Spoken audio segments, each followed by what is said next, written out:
Ο Έντζο γεννήθηκε το 1898. Σε ηλικία 10 ετών, παρακολουθώντας αγώνες στην πίστα της Μπολόνια, κόλλησε το μικρόβιο. Στα 20, μετά από μια αποτυχημένη λόγω ασθένειας στρατιωτική θητεία, αποφάσισε να κυνηγήσει τον όνειρό του και εντάχθηκε στην Costruzioni Meccaniche Nazionali. Το πρώτο αυτοκίνητο που έτρεξε ήταν μόλις 15 ύπων. Το 1920 μεταπήδησε ως οδηγός στην Αλφα Ρωμαίο και το 1929 ίδρυσε την σκουντερία Ferrari, η οποία υποστήριζε αγωνιστικές Αλφα.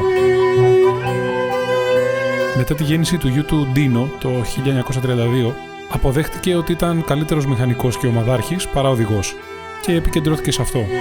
Το 1938 έγινε αγωνιστικός διευθυντής της Αλφα, αλλά το 1939 η σχέση αυτή διαλύθηκε. Ίδρυσε την Auto Avio Costruzioni και παρότι είχε συμβόλαιο με την Αλφα να μην βγάλει αυτοκίνητο με το όνομά του για τα επόμενα 4 χρόνια, στο Mille Miglia του 1940 κατέβασε την 815, ένα αγωνιστικό με 8κυλινδρο κινητήρα 1500 κυβικών.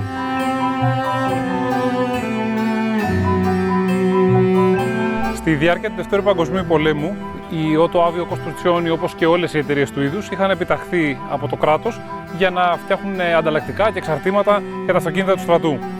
Στο μεταξύ, το 1943, ο Ferrari μετέφερε τις εγκαταστάσεις του από το κέντρο της Μόντενα στο Μαρανέλο, σε αυτόν εδώ το χώρο. Βομβαρδίστηκε 2 φορές, το 1943 και το 1945.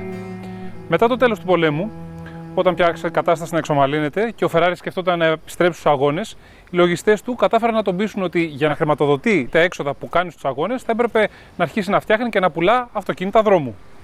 Έτσι προέκυψε το πρώτο αυτοκίνητο παραγωγής με σήμα Ferrari, η 125S.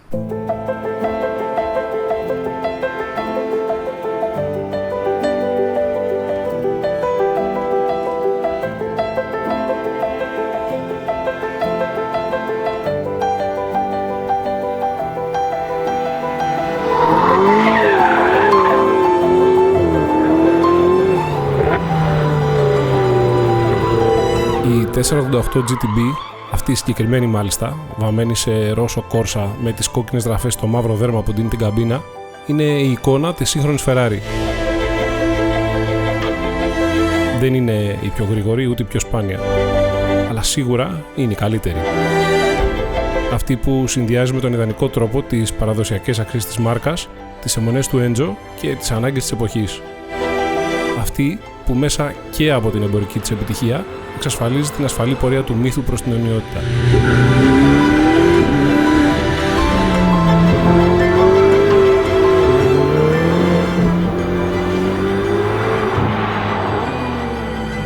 Η Ferrari απασχολεί περίπου 3.100 εργαζόμενους, όχι όλους στο Μαρανέλο, αλλά σίγουρα η παρουσία της εκεί δίνει απίστευτη ζωή στον τόπο.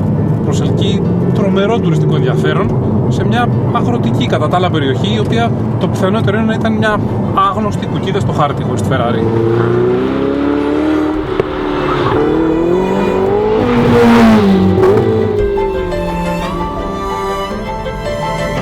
Αντίθετα με τους περισσότερους μαζικούς κατασκευαστές που έχουν τα ζωτικά τους τμήματα μοιρασμένα σε διάφορες εγκαταστάσεις, η Ferrari έχει συγκεντρωμένη όλη της τη δύναμη στο Μαρανέλο.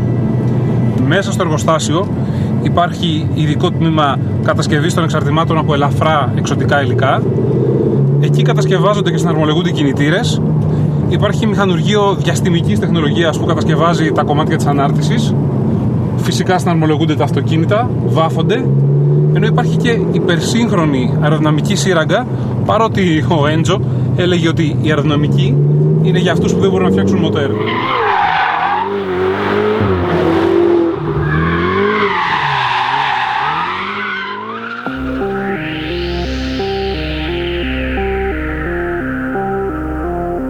Απέναντι ακριβώς από το εργοστάσιο είναι η Gestione Sportiva, η ζωή ουσιαστικά του Έντζο. Κάποιοι λένε ότι αγαπούσε τόσο πολύ τα αυτοκίνητά του που έβαζε τους οδηγούς σε δεύτερη μοίρα και δεν δεχόταν κριτική για τα μονοθέσιά του από κανέναν. Άλλοι πάλι ότι σεβόταν ιδιαίτερα και είχε πολύ καλή σχέση με όλους τους οδηγούς. Σίγουρα πάντως είχε εξαιρετική σχέση με τον Ζιλ Βιλνέβ, γιατί όταν ο Καναδός πέθανε το 1982, σκοτώθηκε στο Ζόλτερ, ο Έντζο διέταξε να τοποθετηθεί ένα πορτρέτο του σε όλα του τα γραφεία.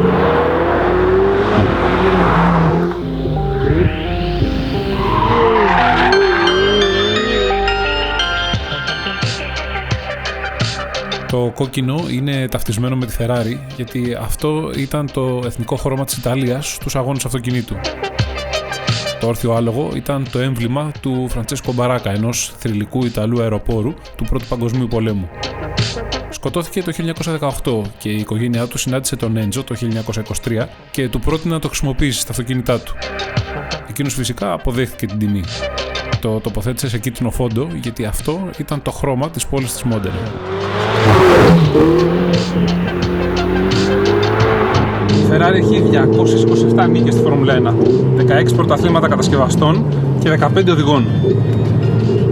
Εκτός από το budget και βέβαια το ταλέντο, το όπλο της ομάδας, τουλάχιστον μέχρι πριν απαγορευτούν οι δοκιμές εξέλιξης μέσα στη σεζόν, ήταν η πίστα του Φιωράνο, ακριβώς έξω από την πόρτα του εργοστασίου.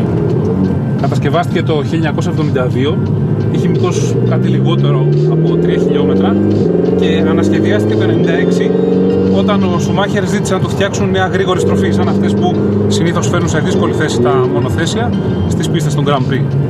Εκεί εξελίσσονται φυσικά και τα αυτοκίνητα δρόμου. Η 488 που οδηγούμε σήμερα με χρόνο 1.23 είναι η τρίτη ταχύτερη εκεί μετά τη LaFerrari και την ειδική F12 TDF.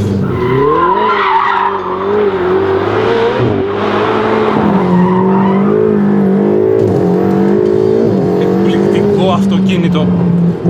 Δεν είναι σαν τις παλιές που σου προκαλούσαν δέος μόνο. Αυτή είναι εδώ, μπορείς να την οδηγήσεις, μπορείς να την πιέσεις.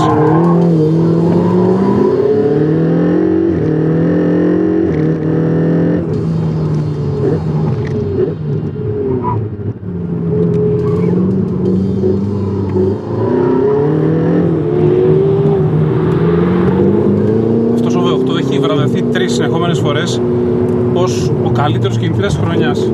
Και πώς θα μπορούσε να είναι διαφορετικά, τέτοια απίστευτη δύναμη και αισθητική απόκριση. 670 άλογα και 77 κιλά ροπή από 3,9 λίτρα. Τα ηλεκτρονικά της Ferrari δεν είναι για να σου κόψουν τη φόρα, είναι για να σε βοηθήσουν να κρατήσεις περισσότερη φόρα μέσα στη στροφή πάνω στη γραμμή σου.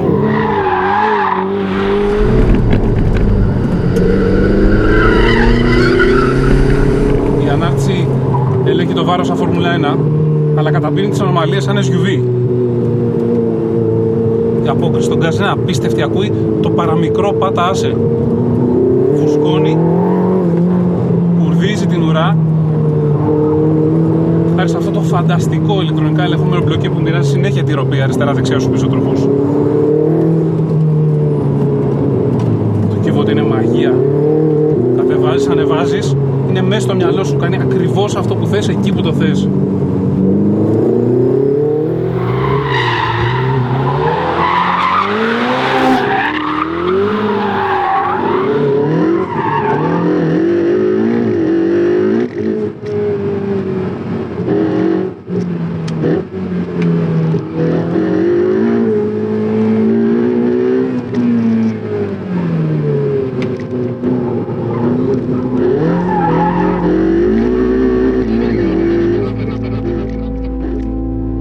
Η δεκαετία του 80 ήταν ιδιαίτερη για τη Ferrari. Δημιουργήθηκε η πανέμορφη Testarossa και η 288 GTO, hypercar στον καιρό της με τη σημερινή ορολογία, στην οποία βασίστηκε F40, μάλλον η πιο επιθυμητή Ferrari όλων των εποχών. Το 1987, στο πλαίσιο των εορτασμών για την 40η επέτειο από την ίδρυση της εταιρείας του, ο Έντζο είχε δηλώσει «Πλησιάζω τη γραμμή του τερματισμού». Η καρόσημαία έπεσε τελικά στις 14 Αυγούστου του 1988. Ο Έντζο έφυγε, αλλά άφησε πίσω του ένα παγκόσμιο φαινόμενο. Ένα μνημείο πολιτισμού, έναν οικονομικό κολοσσό και πάνω απ' όλα ένα σύμβολο.